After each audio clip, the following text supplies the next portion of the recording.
And what a lovely morning. Good morning. Good morning. We've talked the whole night. Good morning. Good morning to you. You're listening to Power Talks with Melody and Beth Ann in the morning, where talk is real, truth is in the talk, and there is power in truth. And I love our new theme song. I love it. Good morning, Melody. Good morning, America. And good morning to you, and good morning to everyone also. And we're heading into the last week. Why don't you give the update on our schedule, because we just kind of rearranged it this morning for our radio programs. So if you can, Beth, why don't you go ahead and update the listeners of our the update. Schedule. Update. This Friday, we are going to have Open Mic Friday, and we want you to call in with your favorite, most memorable Christmas. Melody and I both have one ready, won't we, Melody? Yes. And whether it's your favorite, a particular Christmas that stands out in your memory, or your favorite gift as a child. I can do that right off the top of my head. I remember a couple of those, and we're going to share those on Friday. So make it really brief and quick, so we can get as many callers in as we would like to. And we're going to air that on Monday as well, on Christmas Day, so you can share it with your family while they're there. So it'll be aired on Monday. And then we're going to take part of next week off. We're going to take Tuesday off. Wednesday we will have Mike Cutler here. We're going to talk about immigration, illegal and legal, and what it's doing to this nation. And he says it is what's going on behind the scenes and everything, including the economy. And so he's always interesting, and he's going to be with us. And then on Thursday, we'll have another current live show. And on Friday, we're Thursday, we're going to have Open Mic Friday. I almost forgot, Melody, on Open Mic Friday. And then Open Mic Thursday instead of Friday. And then Friday, Melody and Beth Ann are going to take a day off. How's that? Sounds like a plan. Because, again, I think next year is going to be a very busy year. Active is what you said before. Are you going to use that word again? Active. It's going to be perhaps chaotic, and I think it's going to be. It's always interesting, no matter what happens, good, bad, indifferent. It's always interesting to be living in this time. We're seeing such great changes, good, bad. So I'm excited for next year. Melody. Oh, go ahead. Go ahead. Finish. I'm sorry. I think particularly for the business that I'm in, I think we're going to have a very good year for gold and silver. So it's exciting in that respect. It'll be exciting, even though perhaps devastating to some folks if they haven't gotten prepared with gold and silver. So yes, it's going to be. It's going to be a good year for gold and silver, but not so fun year, I think, for the United States and the rest of the world. But optimism is... I saw an article. I did not read it. I saw something this morning, because I know it's coming from another place where they're promoting something. But I saw an article where they said the collapse has already begun. And so, that's interesting to think of it that way. And I wanted to say that today I have a daughter-in-law having a baby. She should be going into surgery here pretty soon. And we're going to have a little baby boy today. So that's 2 weeks after the little baby girl was born. So we're all excited. I've got two little grandchildren at home waiting for a new baby brother. And I told them to help their papa decorate the sunroom. We had not put Christmas decorations up yet in all the house. But that's where I put my snowman, in the sunroom. So they might not. I don't know. Anyway. Well, there is a lot of optimism. We have economic optimism soars, and it's when you read the headlines like this, it's kind of difficult to believe that things aren't as great as they are. I spoke to someone this weekend that is definitely 100% pro-Trump and believes that we're going to have the greatest economic explosion that we've ever had in this country. And I'm thinking, and that because of this economic explosion, it's going to eliminate our $20 trillion in debt in 10 years. And I'm thinking, well, I want some of that Kool-Aid that you're drinking. because the numbers don't support. And I think we'll see. But optimism is a strong motivator. And this was a CNN report. I was flipping stations in the news, and they were doing an interview of folks in Michigan. These were people that were Democrats, or at least voted for Obama for 2 years, and they turned and voted for Trump. And there was a businessman. He builds cabinets, kitchen cabinets and stuff. And he says, just because of the tax reform, he has already doubled down. So to me, what that means, he's doubled down in spending money through debt in hopes that this, is going to generate the amount of business that, and he will be able to benefit. That's dangerous, to be doubling down on something that hasn't occurred, where you really don't know how it's going to affect a business.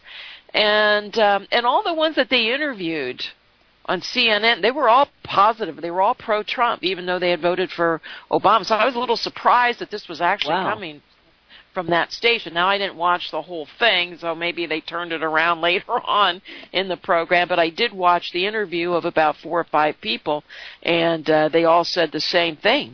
They've given him a chance. They rated him anywhere from A to C, which really isn't bad considering, these were all previous Trump Obama voters and Trump haters, yeah. And but they were all optimistic. And every one of them said they wished they'd stop tweeting. But anyway, that does not here nor there. So optimism is... Just threw that in there for free. Yeah. Optimism is powerful. And I think we've seen the optimism in the stock markets and the increases and so forth. But if we already have that optimism, what can we expect afterwards? So is it going to follow through? Is it going to be, well, we've already done it, so we can't go any higher. I don't know. But the long term, I believe, it hasn't changed. The long term fundamental problems are still there. The structure, the infrastructure.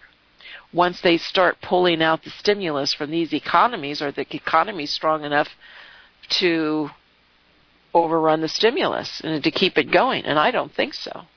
I don't think so when you talk about the amount of debt that people are going into, the defaults on cars. I mean, all the signs are there that's showing that how are they going to pick up the buying? Go deeper and deeper in debt to what they can't afford. They can't afford it already. So, and healthcare. Any money that they save is going to go directly to healthcare.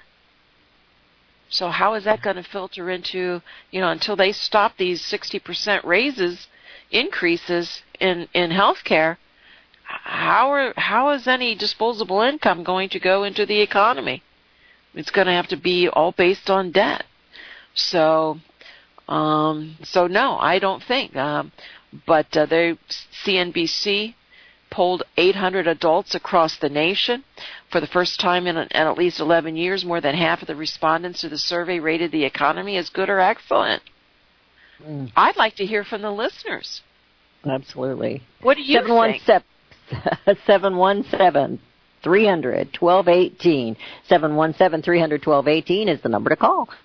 It's so much is going on that it's hard to and like you said, the optimism is powerful. I like that phrase. Optimism is powerful, but reality does sometimes, not that optimism can't be it's a good thing, but sometimes reality can slap us in the face pretty quick. And I think we can get things better, but I don't think we can really turn it around without a huge change, a collapse that brings back hopefully the gold backing for the economy but I just don't see all the other. I would like to believe that all that's going to take place, but I just can't. I can't see that all taking place and being all roses. The survey that they did found of these 800 adults across the country, 42% of Americans expect their wages to rise in the next year. And again, where's that income coming from? 41% of homeowners see their home values going up. This is the highest level recorded since 2007. How much higher can they go? And are people going, what are they going to do if they think their home values are going up? They're going to borrow against it. They're going to borrow against it. So, I mean, it's the same, it's human nature. The same cycle. We see the same cycle because people can't seem to get out of that mode. We've been put into this living in debt or, put it on the credit card, pay it later attitude. That it's it's hard to get out of that habit because it's how you were raised, it's what you've been taught, it's what the government encourages. They encourage the debt. I like the idea of getting the debt paid off. Everything's going to boom so well, we're going to have it all paid off in 10 years. But does anybody have a clue? Does anybody have a clue of what $20 trillion is? Does anybody know that we're just paying the interest, that we're barely, all the money that we borrow is there to pay off the interest? We're not touching on any principal. You can't attack the principal until you start cutting, until you stop spending. And I don't see that with talks.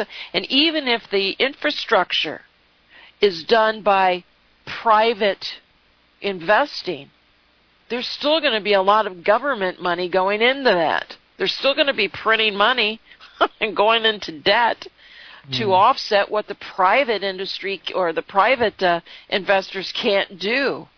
So again, and what do you think, these private investors aren't going to want to return on their money somehow, some way? And it's all the taxpayer who gets to pay for all this. When you borrow money at the bank, you have to put something up for collateral. They're not just going to go on your new good hair day and a smile. You've got to have something up for collateral. What do you think we've got up for collateral? Derry Brownfield, he said it's our land for collateral. And that's why the government's snatching up all the land, because it is the collateral. So the people can't own it. So here we are back to where the founding fathers were. We're serfs on our land, and the powers that be, that we've allowed to be, are dictating this way and that way, and so it's just interesting that they, I don't know. Yeah, somebody has to. I'm not an economist, though, but it doesn't make sense to me, and I'm. Someone along the way has to pay for this. It won't be us. It'll be our children. We're not going to be here. No, it'll be our children and grandchildren. They're going to get stuck with the debt. They're going to get stuck where they're going to become that they will be dependent on the government to survive. They will be dependent. Yeah, they want national health care. They want it through because they know they can't afford it, so government will be there to provide it for them. They'll embrace it with open arms. Free education. They will become even more dependent on the government than people are now. So that's the future for the youth of this country. And that's where we have put them there. Our generation and the generation before us. We're the ones that have done this. For what? 25,000 stock market? Open up our borders and allow our jobs to go overseas and deplete our wages and lower our standard of living? To police the world? Anyway. I hear music. I hear music. You're listening to Power Talks with Melody and Beth Ann in the morning. Your calls are welcome. I can't even talk. Your calls, it's Monday. Your calls are welcome, and I'm having a baby. 717-300-1218, 717-300-1218, and we will be right back. Hear it first on FirstAmendmentRadio.com and FirstAmendmentRadio.net. Gold and silver is tremendously undervalued. Global demand vastly exceeds mine supply by more than 60% annually. There is little in the financial world more certain than a coming explosion in the prices of gold and silver. The U.S. dollar continues to lose value and respect as the world's reserve currency. Our nation faces challenges on many fronts, and a day doesn't pass without another economist bringing forth warnings of impending economic calamity. There has never been a better time than right now to acquire physical gold and silver. Discount Gold and Silver Trading was founded on the principles of truth and honesty. We believe in providing a quality product, quality service, and most importantly, competitive pricing. We provide all forms of precious metals, including American gold, silver, platinum, and rare investment and circulated coins. Silver bars, rounds, and 90% silver bags are on hand for the silver investor. Gold self-directed IRAs are available. Call Discount Gold and Silver Trading at 1-800-375-4188. Toll free, that's 1-800-375-4188. Visit crosstheborder.org, CROSS, crosstheborder.org, to get your print, EPUB, or PDF version of the book, The Rapture Will Be Canceled. That's crosstheborder.org. I know you all want answers, and believe me, so do I, and I'll do my best to get them. Despite Nicolas Cage's promise to do his best to get left behind rapture answers for us, don't hold your breath. Not everyone believes Left Behind is true prophecy.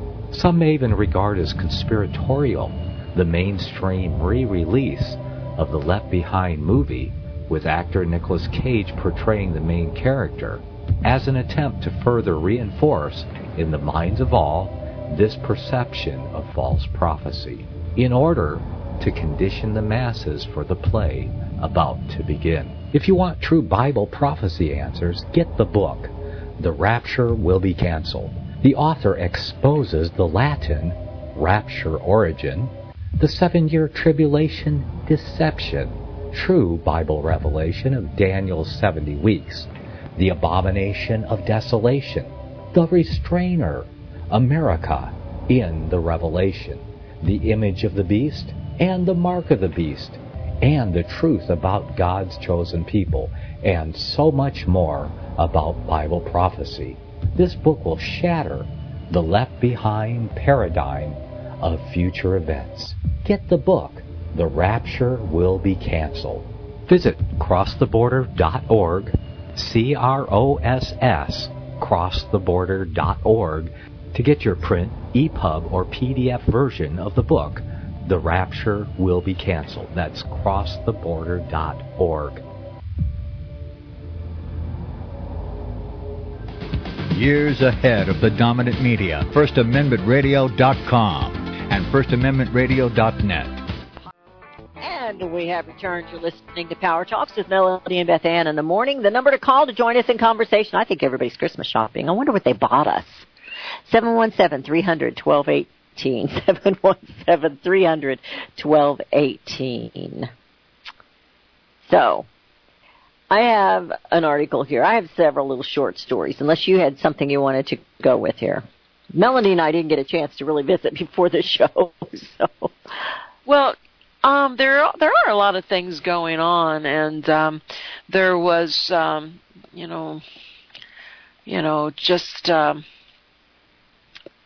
was one thing I wanted to see. I saw where, and I'm not going to go into big detail here, but Turkey, the president of Turkey, said yesterday that he aims to open an embassy in East Jerusalem. It was not clear how he would carry out the move. Israel controls all of Jerusalem and calls the city its indivisible capital. Palestinians want the capital of a future state they seek to be in East Jerusalem, which Israel took in the 1967 war and later annexed in a move not recognized internationally. But the Muslim Nation Summit. Are you there, Beth? I'm here. I hear him. I'm listening. Something strange, but anyway, the Muslim Nation Summit was a response to President Trump's December 6th decision to recognize Jerusalem as an Israel's capital. His move broke decades of U.S. policy. We all know this, but I got turkey on the brain. You sure? President Erdogan said in a speech to members of his AK party in the southern province of Karaman that Turkey's consulate general in Jerusalem was already represented by an ambassador. God willing, the day is close when officially, with God's permission, we will open our embassy there. So I'm not sure how all this is going to be going over, and I find it interesting, and I always thought that this was big news. And when I say something is big news, that doesn't mean we're going to have an automatic, opening of doors to we're going to see what's going to follow and what's going to happen and so forth. But I think in the future this is going to be a big deal. And it's going to be it's a big deal. It might be a little quiet progression into something big. Don't know exactly, but certainly is. Somebody's going to be unhappy about it. Yeah. Somebody's going to be unhappy about it. Well, I was going to go with something totally unrelated, but I'm going to go back to what I have here. I've got an article from the Daily Caller it lists the 5 ways Trump's new national security strategy is a rejection of what Obama's security strategy was, national security strategy. And within this is talking about, it's got number 1 is the renewal of focus on Islamic terrorism. Number 2, and I won't go in, we can go back and reiterate on each one of them if you'd like to. Number 2 is the dumping climate change as a national security threat. Number 3 is Iran, not Israel, is the threat to peace in the Middle East, which, I thought was kind of interesting with what you just said. Immigration, ending China migration, increasing vetting and tougher border securities. And the 5th one was the economically competing with China. And they elaborate on each one of these, but with this national security and what you said there, with what's going on and what they're wanting to do there with Turkey and Jerusalem on East End, they all hate Israel over there. There is no doubt about it. They all hate Israel just about.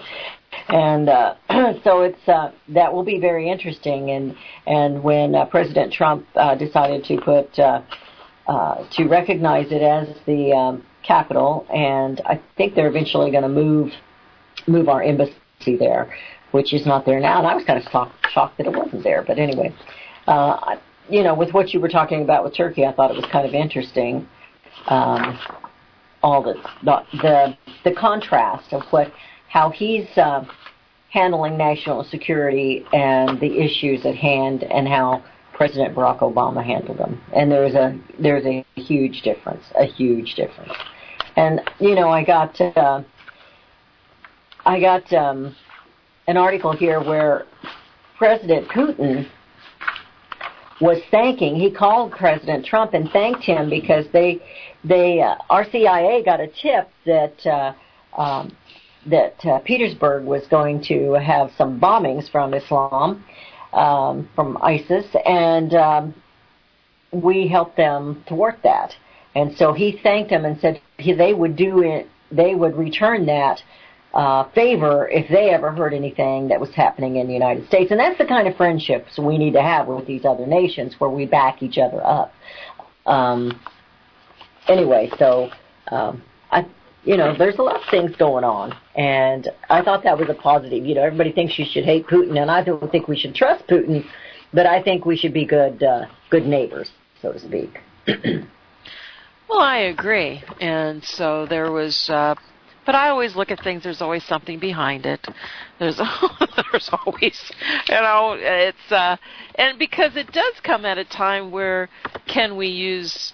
With that, you scratch my back, we scratch ours, and it's that's how deals are made and so forth. And so yeah, it was a good thing. I guess he will be doing a speech on the security issues today, and I guess it's going to be. But I watched a little bit of his speech to the FBI yesterday, and it was really kind of. It was he was well received. Mhm. Very well received. But it wasn't that. I mean, but he's always cutting them up about how bad they are.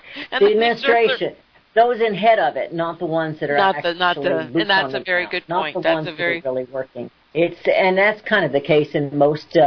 Not all union workers are bad, but if they realize that some of these unions are being, they have the elite running them and taking their money as well. I mean, every organization, whether it's some kind of a nonprofit foundation or whatever it is, they always have an administration. It seems like that try to get puffed up a little bit, Mm-hmm. So. Well, something else this weekend, you had Atlanta Airport. They lost power, trapping travelers in flames. It was a huge power outage. And Atlanta is one of the world's busiest airports. It just came to a standstill yesterday afternoon. They had to cancel by late Sunday. They had to cancel almost 1,200 flights, delayed over 200 of them. Delta Airlines, which is headquartered in Atlanta, said it was canceling over 300 flights, mostly to Atlanta today. And they said the Atlanta mayor, Reed, said a fire at the main substation powering the airport triggered the outage, which caused the FAA to put a ground stop in place, slowing or halting inbound air traffic. And I don't know, it's kind of interesting. They said extreme heat and dangerous fumes from the electrical fire prevented It's Monday. Firefighters and electrical workers from accessing an underground tunnel to assess the damage for almost 2 hours and delayed restoration to electricity to the airport. So they're still investigating the cause of the fire and declined late Sunday to rule out terrorism. Reed said all the passengers had been deplaned shortly after 10 p.m. Can you imagine being on a plane from 1 to... Makes my Maximus Glutimus, how do you say that? I always said I'd be arrested. If I was stuck on an airplane, on the tarmac, I would be arrested because I couldn't sit there for... I think it's Gluteus Maximus. I'd be one of those yelling. But so anyway, interesting. Was it terrorism? Was it computer hacking? So there's a lot of issues, and I didn't see that. I didn't see that until late last night, so I didn't really know what had happened. What time did that happen? Was that just yesterday, or was it around 1 o'clock yesterday? About 1:20, the power went off. And they were there for hours and hours, and again, flights. They took the people to the convention center so they'd be able to get sleep. And of course, Chick-fil-A, God bless them, was donating food for the people that were stuck there and everything. So it's but the big question is, and I always thought that the airports would have master generators for power outages. So I was just kind of, do they or don't they? I just assumed they would. Well, a power outage, I don't know. Because like I said, I just barely saw it late last night. I had grandchildren, and we got those to bed, and then I was writing an article, and by the time I got done with that, I turned on the news to see what was happening, and I kind of missed it all. So it's an interesting, the reasons, and maybe we'll hear a little bit more. Was it terrorism? They're not going to call it terrorism if it was. So, but anyway, we have being all pessimistic again. No. Really. I'm an optimist in truth, which we rarely get, which we rarely receive from the powers to be. True. We have Joe in Arkansas calling us this morning. Good morning, Joe. Good morning, Joe. Good morning. Good morning. I wanted to comment on your report on Trump's national security policy, saying that Iran is the biggest threat to peace in the Middle East instead of Israel. And the big question I have that I think Americans really ought to consider is this. Okay, George Washington said that the old world is a hotbed of endless wars, and we shouldn't get involved in them. And if there's any place in the world that you can really call the old world, I'd say it's the Middle East. And from what I know, there has never, ever been peace in the Middle East. If you read the Bible, you see constant wars between all the different tribes living there. From the time that the Bible was written until the founding of this country. there was constant wars between all the different groups and religions and tribes and everything in the Middle East. And now, all of a sudden, America seems to think that it's our job to get involved over there and to make sure that there's peace in the Middle East. And I just don't see that. And another thing I find hard to understand is why American Christians think it's so important for them to support Israel. Because, okay, Israel is the Jewish state. And Jews are people that say, of course, the most important thing to Christians is that the idea that Jesus is the Messiah, Jesus is the Son of God, Jesus is the promised Messiah, and so on like that. And Jews are people that absolutely reject that idea. You know, Jews are people that say, no, Jesus was a false prophet, a false Messiah, a liar, an imposter. He was not the Messiah. We do not accept him as the Son of God or anything like that. And so therefore, why? So they reject the most cherished and most important beliefs of the Christians. And so it's kind of a mystery to me why American Christians think it's so all important, absolutely all important, to support the Jews in Israel, when the Jews reject everything that the Christians hold most important and most dear as far as the beliefs of their religion. So it seems to me that Brazil probably has a more sensible policy towards the Middle East than America does. You don't see, Brazil is a big country about the size of the United States, and you don't see Brazil getting involved in the Middle East. I'm sure that Brazilians are prepared to defend themselves if any country in the Middle East tries to attack them or invade them. But otherwise, Brazil kind of leaves the whole thing hands off. And to my mind, America would do well to do about the same. Well, I do think we get involved in too much. I don't really want to get into why they feel the way they do. I would off the air, I would do that, but I don't want to right now and get into that. But there is biblical reasons that they feel the way they do and think that they have to come to its aid constantly. And, so there are reasons for that. But I agree that we get entangled in too many affairs. We think we're the peace angels, and we don't see any peace. Yeah. Okay, I wanted to make that point. Thanks. Bye. Thanks, Joe. Appreciate the call. I had something that I kind of chuckled at when I saw the headline here, and this is really jumping into another topic. But Doug Jones, he did an interview over the weekend, and he says it's time to move on from the Trump allegations, and he doesn't think that President Donald Trump should have to resign because of these sexual allegations that are going to be brought up against him again here, because Megyn Kelly's leading the way on that fight. And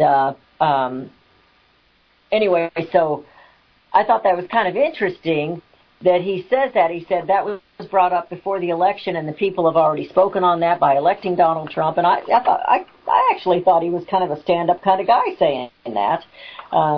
I know he doesn't support anything that the president's going to do otherwise, but I thought that was kind of neat. And I'm a little disappointed in Judge Roy Moore that he hasn't conceded the election just yet. And according to this, he hasn't. And I haven't been watching. I took a little break over the weekend and didn't watch that. But anyway, I thought that was kind of interesting, and I thought it was kind of funny after. That was one thing he beat Judge Roy Moore on is these 38-year-old allegations, and he didn't feel that way about him, but he thinks that, I guess since it was still during the campaign, he did mention that since that came up during the campaign and the people still elected President Donald Trump, he didn't think he should resign on that issue. He didn't say anything about the Russian probe, just that. And I thought this was interesting, too, where the Pope has come out against the media using the sins of the past and dredging up and sensationalizing old news. He said they need to stick to the current and stick to the issues.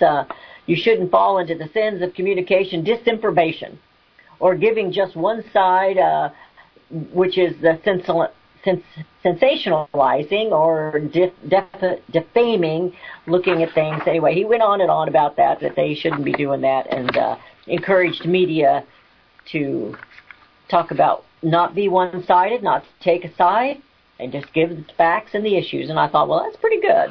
That's pretty good. I agree with that. I don't know.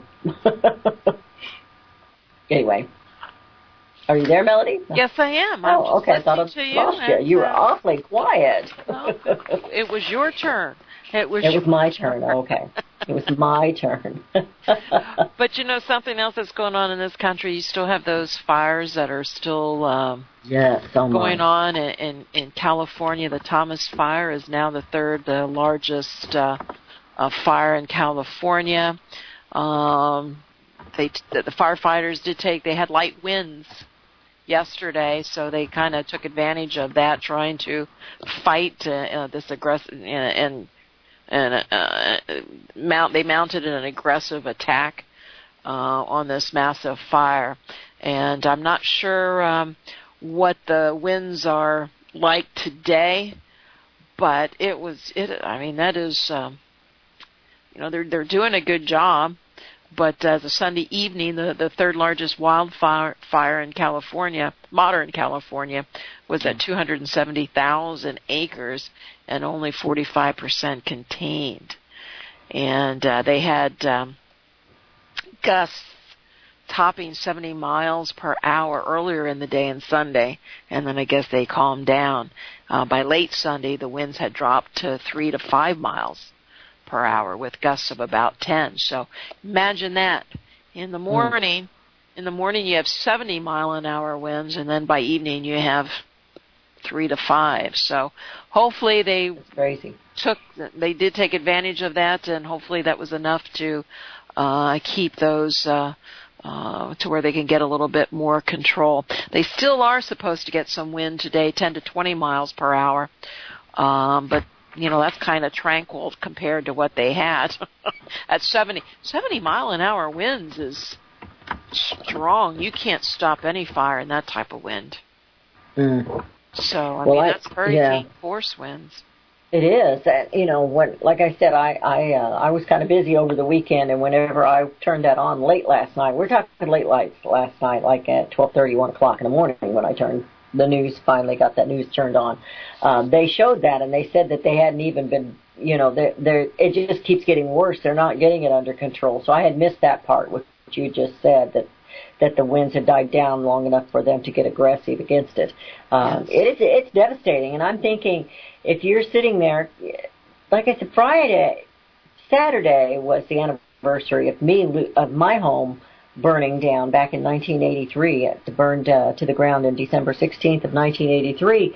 And, I know how devastating that was, but I can't imagine if you're sitting there waiting and watching for it to come and hit you. Nothing you can do about it.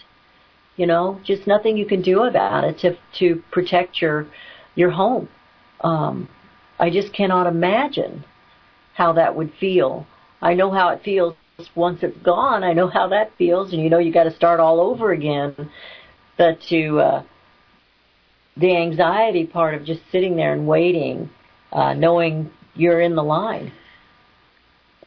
And I believe we have a caller. We have Lance calling us. Good morning, Lance. Good morning, Lance. How are you today?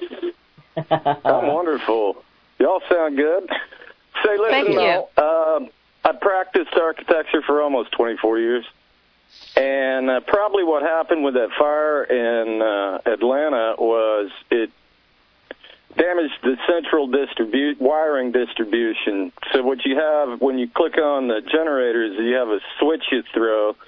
So if the electricity is going to come back on, it won't surge when it does come back on. So there's a switch you throw to switch to the generators, and the generators may have been switched on, which is why I think they got power to other parts of the airport later, because they have distribution centers. They're not all one, but they must have had one main one that got damaged, and they couldn't get any power. So that's what's probably happening there. All right. Do you think because of an antiquated system? I mean, is this something that should, or is this just a possible normal situation, or could it have been something that was created or just antiquated? We all know the airports are supposedly, No, Mel, 50 years old. When you do projects that size, you got a different dynamic going on. You have to have computer programs that sort of steer the situation. I had a professor who did the Dallas-Fort Worth airport. It's very sophisticated, but it was probably an oversight. They put too much in one certain spot, which is why I'm saying the power went on in different parts of the airport, but not to the main terminal. Does that make sense? It's a distribution damage that caused the problem, less so than the generator's not coming on or something like that. Okay. So, okay, ladies. Big area to cover. Okay, thank you, Lance. And shout out to my buddy Joe. I got to get a hold of that guy. I got a business proposition for him. There you go. Good day, ladies. Thanks, Good Lance. Day. Thanks, Lance. Appreciate it. We had, I guess it's just sad news. I don't know. It's kind of good, but it's really sad.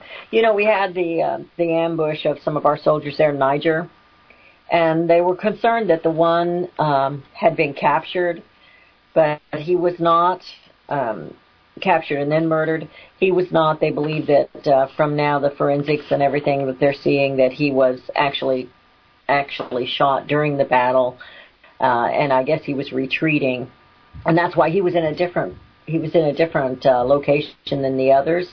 And anyway, they said he fought to the death. And they said he was hit by several. It was Army Sergeant LaDavid T. Johnson. Anyway, he was not captured and tortured or murdered. He actually died in battle, and that's kind of sad, but kind of glad that he wasn't captured and that taking place, because that's never good either. So we're going into a break. I hear the music. Your calls are welcome at 717-300-1218. That's 717-300-1218. And Melody and Beth Ann will be right back. Hear it first on FirstAmendmentRadio.com and FirstAmendmentRadio.net. Since the beginning of time, kings have sought it, nations have fought for it. It has been traded, it has been borrowed, it has been purchased, it has been stolen. There's a reason for it. To secure the blessings of liberty to ourselves and to our posterity. Invest with the security of gold and silver. Call Discount Gold and Silver Trading at 1-800-375-4188 or visit discountgoldandsilvertrading.net. Listen to Financial Survival with your host Melody Cedarstrom right here on FirstAmendmentRadio.com at 4 p.m. Eastern or 1 p.m. Pacific Time. Visit discountgoldandsilvertrading.net or call Discount Gold and Silver Trading at 1-800-375-4188. Toll free 1-800-375-4188.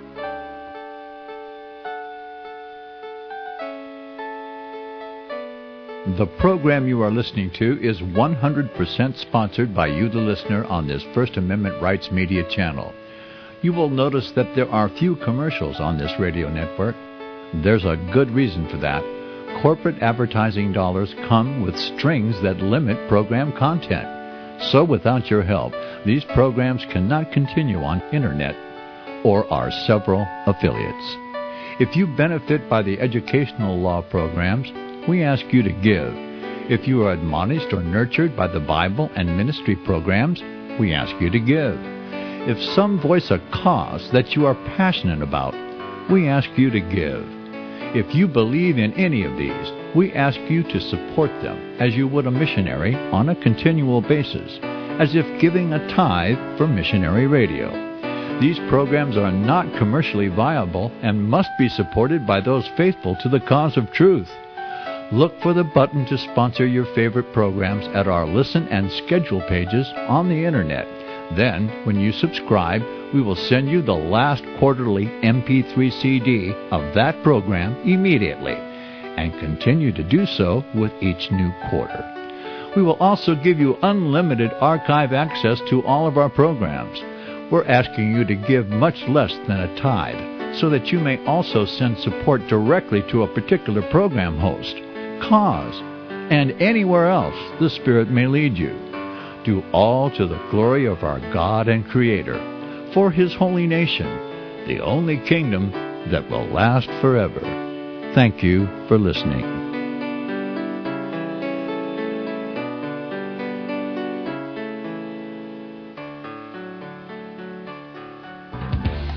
Hear it first on FirstAmendmentRadio.com and FirstAmendmentRadio.net. And we have returned. You're listening to Power Talks with Melody and Beth Ann in the morning, and we are so glad that you're here. We're in the final segment of today's show. If you have something you want to share with us, 717-300-1218 is the number to call. That's 717-300-1218. What you got, Melody? Well, you know what? Here's a mysterious blob. Not the Blob. Remember the movie, The Blob, back in the 50s? I do remember the movie. It's not me. I was just ready to be the girl. A mysterious blob of hot rock is building up under America's northeast. So this is from Science Alert.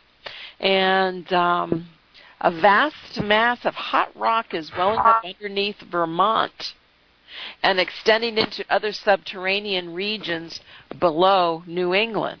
Scientists used a network of thousands of seismic measurements devices and largest geological study of its kind, detecting the enormous blob upwelling under Vermont, New Hampshire, and Massachusetts, and possibly elsewhere. The upwelling they detected is like a hot air balloon, and they infer that something is rising up, that something is rising up underneath. Interesting. Very strange. Very strange. Scientists use a network of thousands of seismic measurement devices in the largest geological study of its kind, detecting the enormous blob upwelling under those states. The upwelling they detected, well, I already said that. Since New England doesn't have any active volcanoes, the huge buildup is thought to be geologically a recent phenomenon, although in this case that means it could have slowly but steadily been growing for tens of millions of years. Global warming, that's what they're going to blame it on, global warming. But it likely take millions of years for the upwelling to get where it's going, and so it's kind of interesting to see that there is a blob under those states, and that, you know, and what's interesting though is if that's happening up there, is there some sort of a rippling effect, maybe throughout the East Coast? I mean, we've had earthquakes in spots that you don't normally have earthquakes that I know of. I mean, in Virginia, there was one just in Maryland, just north of Dover. Well, I shouldn't say Maryland and Delaware, just north of Dover. And so it kind of makes you wonder, what type of impact. They say it's not Yellowstone, because everybody's thinking about, perhaps that could have impacts and so forth. But no, I doubt if we'll know in our lifetime. Maybe we will, maybe we won't. But I think that was kind of interesting. It's very interesting. Yeah. It's kind of scary. Yeah. I watched that movie. I remember. So, yeah, kind of.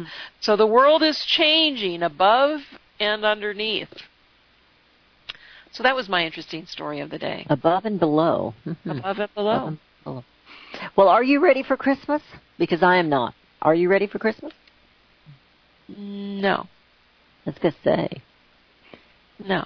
Been on top of it if you are. This is the final week, Yeah, I know. It's for some reason time has gone by so fast since Thanksgiving, and that's the bad part of having Thanksgiving so close to the end of the month. It's like Christmas is there the next day. And so, I mean, we don't have any little babies or any children, and so the cousins, we're waiting for the cousins to get married to have babies and things like that. So we don't. There aren't any little ones. So Well, we have two, but we're going to actually have Christmas with all the family, my kiddos and grandchildren. In January, we're going to give these new mommies a little time to recuperate. So we're going to actually have that in January. We tend to drag Christmas out and make it long. And people say, well, you got longer to shop. I go, no, because the stores are empty. There's nothing left after Christmas Day. If you had something specific you're looking for, you better go ahead and get it, because it's not going to be there after Christmas.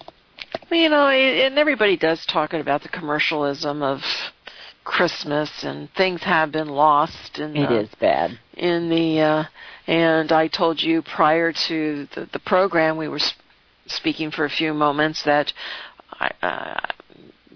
there was a woman from Hungary that I was speaking to, and she says, they celebrate Christmas, they exchange gifts, but it's in the beginning of the month. And she gave me the date. I don't recall what the date was, but it was in the beginning of the month. And she says how they, they don't wrap presents and put them under the tree like they do. They have their own customs and so forth for Hungary. She says, but when it comes to the 25th, she says it is truly a religious holiday. We don't bring in the gift giving at that time. I mean, we are focused on Christ, and it's so I don't know if that is the way the rest of Europe is. This is how Hungary was, and this is how she described their celebration of the holiday. So I just thought that was kind of interesting. And here we are in the States, going busy nuts. and going nuts. Making sure that everything is purchased, wrapped pretty, and everything, so it can be underneath that tree. So I do believe Christmas really is for children, and it's maybe I'm just getting old. Well, there is that. Hey. I'm older than you. So. I know. Lance blew my bubble about the terrorism at not bubble, but she wanted it to be something conspiracy. She's into that. The secrets. I never. But even if it was just infrastructure, even if it was, you kind of have to ask yourself, was it dangerous? I mean, other than people being delayed, could it have been dangerous for people and so forth? So anyway, one of the busiest times of the year, and Atlanta is one of the busiest airports in the world. So, and there is a lot of people traveling. We never do much traveling. We're thinking about maybe going to see one of the kids, but we haven't made up our mind whether we're going to do that or not this year. And so, it's such a quick trip to make and get back here and in time for the show the next day. And so I'm just not sure if we're going to do it or not. But I have a granddaughter down from Minnesota that'll be visiting one of her daddy, my son.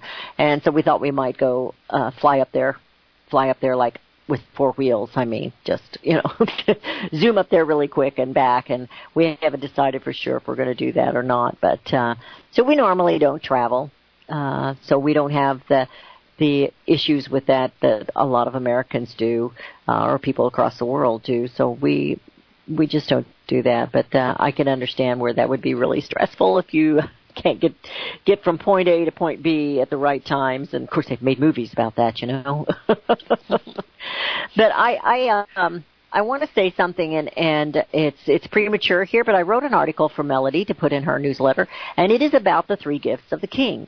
And I did that late last night, and was kind of inspired by Christmas over the weekend, and decided that was how we would go, the direction I would go with the article. And I'm anxious to see if anybody liked it. And she hasn't got it posted yet, because I didn't get it to her till wee hours of the morning this morning, so she hasn't got it posted yet, but it will be later this week for sure, I think, right? Well, the newsletter goes out on Mondays, today. And I'm even a little delayed in getting some of my information to the She's had computer problems. So it will probably go out late today. Okay. So folks can go to the website, dgscoins.com, dgscoins.com, and make sure you click on the little mailbox there for email, and You sign up, and if you don't it's get free. it, it's free. And if you don't receive it, check your spam. And if it's not there, then give me a call because, stuff happens, and we'll make sure that we get you a copy. Now, I don't do any hard copies. I don't mail them out into the mail. It's all email. So That's right. And it is free. So all you got to do is go sign up for it. And I'm just contributing. There's other writers there, and so I just thought this was a Christmas one, and I thought it might be of interest to everyone. And so let's see, gold, frankincense, and myrrh were the gifts brought by the kings or the wise men, whichever way you want to look at it. And I talk about that a little bit. We don't get too churchy in it, but we talk about it a little bit, and the significance of each one of the gifts. And so I hear music. Oh, we do? 1-800-375-4188. If you would like a portion of gold, give us a call. And silver, we have gold and silver. She's not handling frankincense and myrrh, though. No, not today, but perhaps next year. Perhaps next year.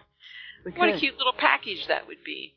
It would. It would. Little package, yes. Yeah, we should think about that. We should think about that. 800-375-4188. I want to thank each and every one of you for listening to us this morning. We love your input.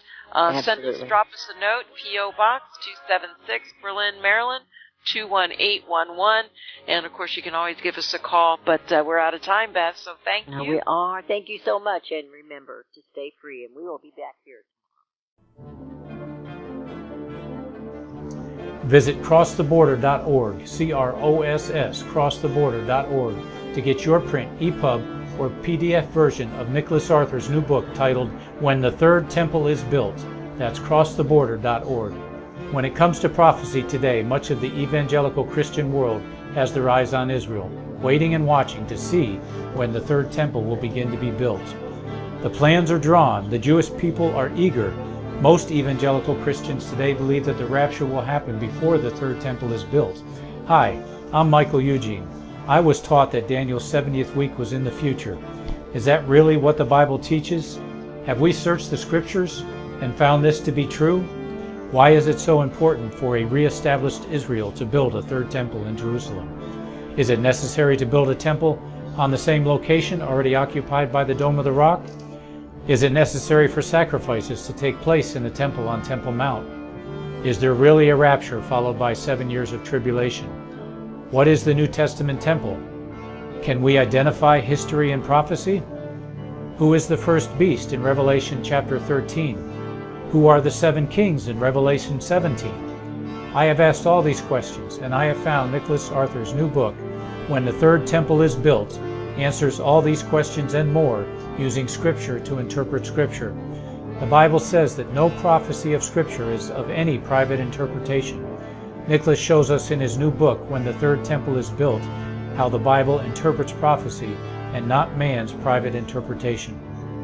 Visit crosstheborder.org, CROSS, crosstheborder.org, to get your print, EPUB, or PDF version of Nicholas Arthur's new book titled When the Third Temple is Built.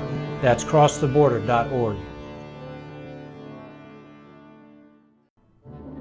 The book of Revelation says, the spirit of prophecy is the testimony of Jesus Christ. This is at the very heart of FirstAmendmentRadio.com. In that spirit, we have created the Prophecy Reality News app for all of your mobile devices, streaming First Amendment Radio 24 hours a day, 7 days a week. Available for your Apple, Android device, and smartphone, absolutely free. Get the Prophecy Reality News app installed today so you can listen to First Amendment Radio wherever you are. The Prophecy Reality News app. Get it now. Since the beginning of time, kings have sought it, nations have fought for it. It has been traded, it has been borrowed, it has been purchased, it has been stolen. There's a reason for it. To secure the blessings of liberty to ourselves and to our posterity. Invest with the security of gold and silver. Call Discount Gold and Silver Trading at 1-800-375-4188 or visit discountgoldandsilvertrading.net. Listen to Financial Survival with your host Melody Cedarstrom right here on FirstAmendmentRadio.com at 4 p.m. Eastern or 1 p.m. Pacific Time. Visit discountgoldandsilvertrading.net or call Discount Gold and Silver Trading at 1-800-375-4188. Toll free 1-800-375-4188.